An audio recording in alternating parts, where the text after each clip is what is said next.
Okay, so I did my healthcare campaign on Eat Right, Be Bright, and you'll see what it's all about.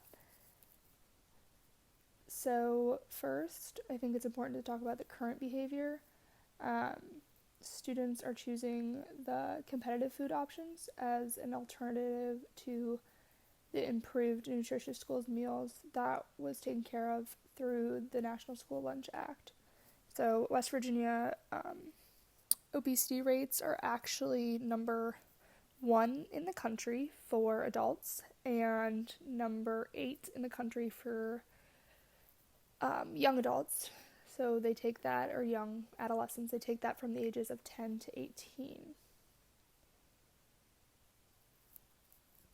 Um, okay, so the problem. So, Public Health Law Center states that eating a healthy diet helps children stay alert during class. They fight off illnesses. They grow into strong, healthy, productive adults. So students, when you think about it, they get half the food that they eat a day at school. So what's really important is to make schools an important place for learning about healthy eating habits. And by doing this, you have to have school food policies enacted to help provide children, with food and drinks that are part of a healthy diet. So through this, if you don't have, if you're not eating healthy, you're putting yourself at risk for heart disease, high blood pressure, hormonal changes, diabetes, joint problems, breathing problems, social issues. So throughout my study, part of this is I found that some sources that really had good information about school and the food, and also just competitive foods, which I didn't even know was a thing prior to doing this research. So the CDC is a huge help. OSBA was helpful. Health Affairs was really helpful. And also just locally speaking, WVU Medicine and Mon Health Department has been key. And actually, this is actually like a campaign that they have done in the past couple years, but mine's a different spin of it, obviously. I just focused on Morgantown in general because that's the only part of West Virginia that I have any connection to. So I kind of broke it down into short-term and long-term goals within the campaign. So instead of using vending machines, we're going to make snacks available in the lunch line, or even create kind of like an a la carte situation. So we'll replace the sugary, carb-heavy, nutrition lacking foods with foods that are high in protein and high in vitamins, and also are tasty. So I think what's important is to kind of consider how we're going to keep the food edible. When you think about produce and stuff, it's going to need to be in a refrigerated system. So I was thinking you use a vending machine that's similar to a drink machine, that it has refrigerating properties. And then in terms of drinks, you're going to eliminate the sugary, high in sodium, and caffeine drinks with healthier alternatives such as water, lemonade, tea, and sparkling flavored water. So what is also important about my campaign particularly is that we're going to use a mobile app. So students will scan the purchased item on their mobile app, and it'll pull up the nutritional values and what percent that snack takes up in their daily caloric intake and all the other kind of nutritional aspects. So then I also thought about long-term goals. So I would really ideally like to raise the meal budget to create better quality food that draws the students in and makes them want to stay at school for lunch, because I thought that was a huge issue.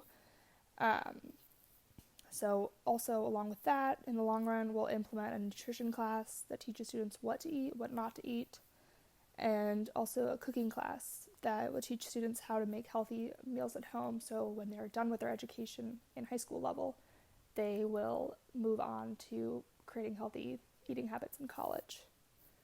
So the stakeholders I said were the students themselves, parents, school system, USDA, and also just city and state lawmakers.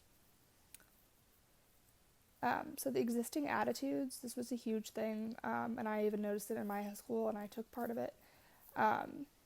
I would not eat the lunch there that was included in my tuition, and I would go away to like Chipotle or Panera or something like that, just because I thought it was better food. And the school food that we had was not necessarily super healthy, but it also was not horrible for you, so much better than the Chipotle or something like that.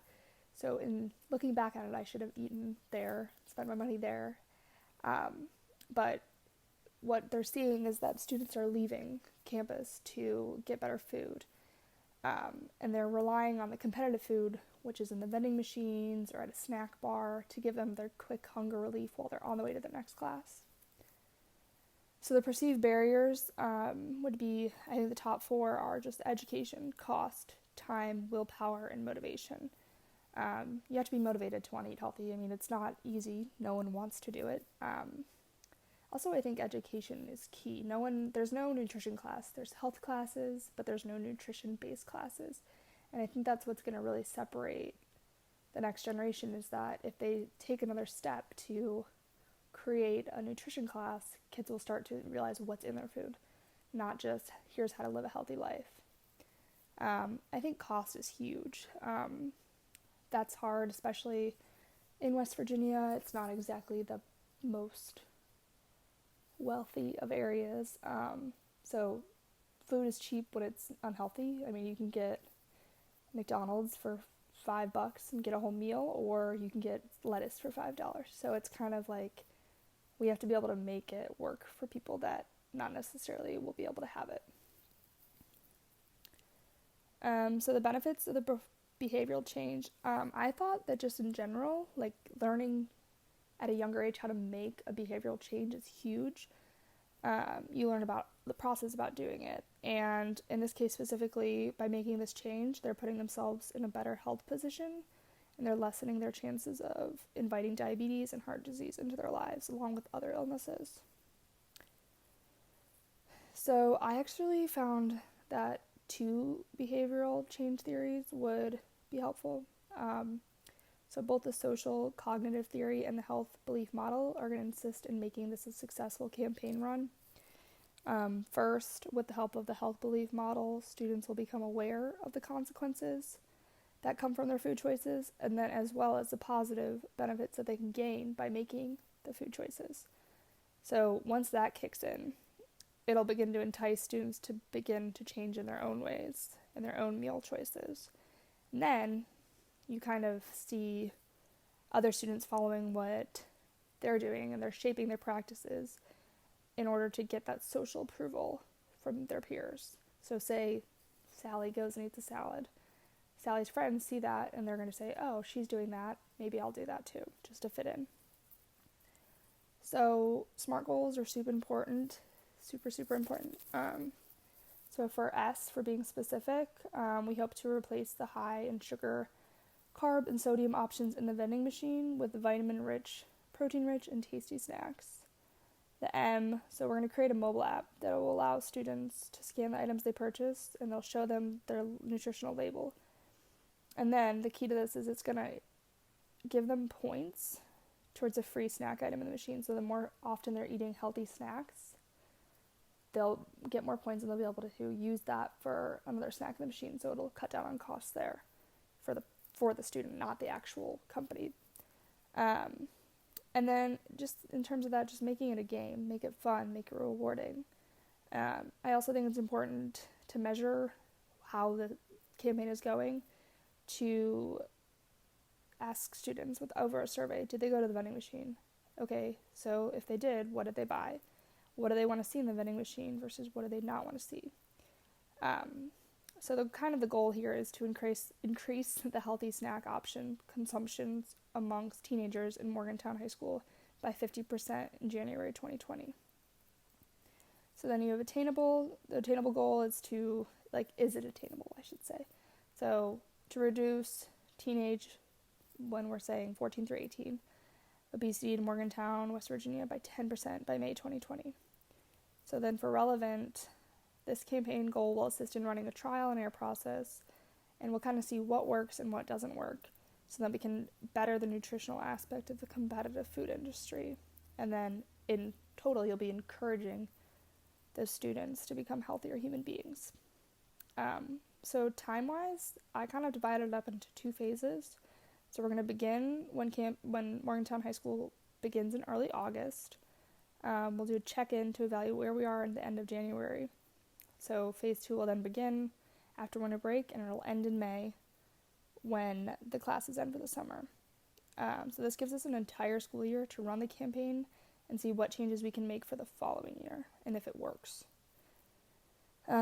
We would like to make students more aware of what they're eating, and what part of their daily caloric intake and other nutritional intake that snack has on that day. So audience, I kind of divided up just to who, what, where, why.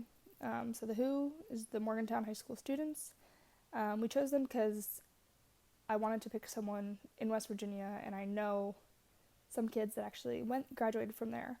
And I've talked to them, and they just felt like they didn't have the resources to make healthy food choices. They didn't have the education. They didn't necessarily have the actual, tangible foods to pick from.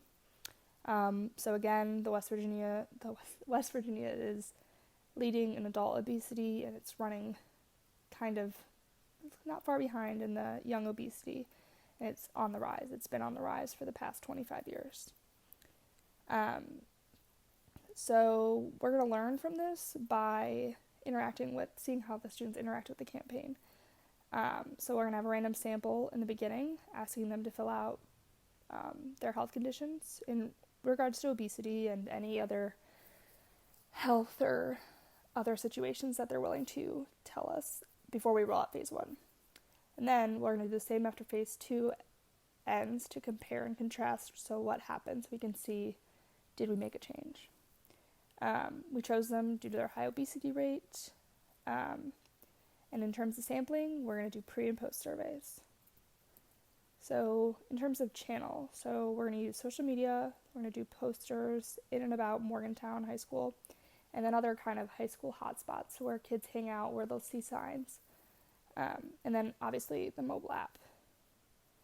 At this time, I don't think we're going to bring in any celebrity campaign guest. I thought that we could maybe, if we wanted to, bring in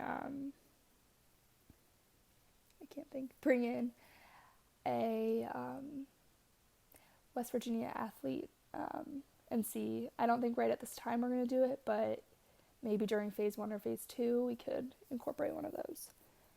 In terms of partnering with other organizations, we're going to partner with Mon Health Department and WV Health to complete the community needs assessment before we even start.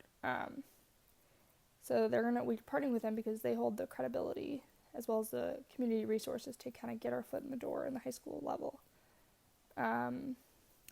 Okay, so the slogan is Eat Right, Be Bright, just because the more you eat healthy, the more you're stimulating your brain, you're giving your brain good food, and your brain's going to think better and be more clear when you're eating healthier. So the appeal, I think within the Health Believe model, we're going to be using a fear appeal because we're going to essentially scare the students in a way that they are going to want to eat healthier in order to avoid the diabetes and avoid heart disease. And I think they'll see that through an educational class. Production, so the interactive mobile app, as well as flyers hanging around, social media, and then for outcome and evaluation. So in order to measure our goals, we're going to have to see how the app shows us. The app will give us insights and numbers to how many students are going each day and how much food is being purchased.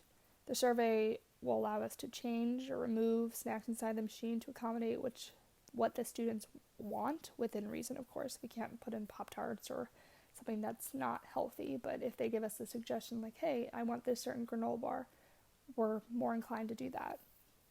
I think the idea of working with the students and not at them is much more efficient in getting our point across and actually having an impact. So I guess in terms of the goal, the short-term goal right now, so I think we can evaluate that if the students are buying the healthy snacks and they continue to come to the vending machine like they were when it was filled with the competitive food, aka the junk food, then we at least have made some progress because they're actually going out there and buying the healthy snacks instead of the unhealthy snacks. And overall, the long term, throughout all of the different short-term goals, if we're able to minimize the teens battling with obesity, diabetes, and high blood pressure, then we'll have met our goal.